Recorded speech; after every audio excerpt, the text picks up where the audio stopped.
Actually இந்த issue பாத்தீங்கன்னா police ஸ்டேஷன்ல வைக்க வேண்டிய விஷயம் வந்து வீடு வரைக்கும் போய் அவங்க வீட்டுல போய் நேரடியா பேசி மன்னிப்பு கேட்டதா சொல்லியிருக்காங்க. அதாவது காலில் விழுந்து மன்னிப்பு கேட்டாலும் தப்பு இல்லை அப்படிங்கிற லெவலுக்கு ரொம்ப இறங்கி போய் ரவுடி பேபி சூர்யா பேசுறது வந்து ரொம்ப ஆச்சரியமா இருந்துச்சு. இதுல கமெண்ட் செக்ஷன்ல பயங்கரமா கலாச்சதுன்னா இனிமே வந்து இவர் ரவுடி பேபி சூர்யா இல்ல டம்மி பேபி சூர்யா அப்படிங்கிற மாதிரிலாம் வந்து கலாச்சிட்டு இருக்காங்க. சரி, இதெல்லாம் ஒரு பக்கம் இருக்கட்டும். இந்த இஷ்யூ இதோட முடிஞ்சு போச்சு அப்படின்னு எடுத்துக்கிட்டோன்னே திருச்சி சாதனா இந்த பக்கம் ஒரு வீடியோ போட்டாங்க. அதாவது எனக்கு ஒரு பெரிய படத்துல ஒரு சான்ஸ் கிடைச்சிருந்தது. அதாவது அதுல வந்து நான் ஒரு முக்கியமான ரோல்ல நடிக்கிற மாதிரி இருந்துச்சு. பட் என்னைக்கு இந்த ரவுடி பேபி சூர்யாவோட இஷ்யூ வந்துச்சோ அதுல இருந்து அந்த சான்ஸ் போச்சு. நான் படம் நடிக்க முடியாதபடி ஆயிடுச்சு. இதுக்கெல்லாம் நான் என்னென்னமோ பண்ணிருக்கலாம், இருந்தாலும் அந்த ரவுடி பேபி சூர்யாவை நான் வந்து மன்னிச்சு விட்டுட்டேன் அப்படிங்கிற மாதிரி இவங்க ஒரு வீடியோ போட்டிருக்காங்க.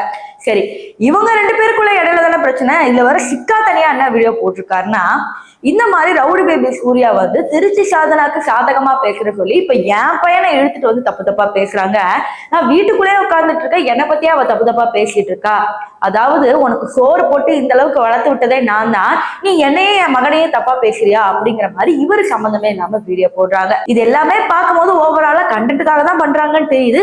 இருந்தாலும் இது ஒரு என்டர்டைன்மெண்டாவும் மக்கள் பார்க்கதான் செய்யறாங்க. அதாவது போலீஸ் ஸ்டேஷனுக்கு போகிறது, கேஸ் கொடுக்கறது, அதை வாபஸ் வாங்குறது, சமாதானமா பேசுறது, இது 3 மாசத்துக்கு ஒரு வாட்டி நடந்துட்டு தான் இருக்கு. இந்த திருச்சி சாதனா மற்றும் ரவுடி பேபி சூர்யா பத்தி நீங்க என்ன நினைக்கிறீங்கன்னு கமெண்ட் செக்ஷன்ல சொல்லுங்க.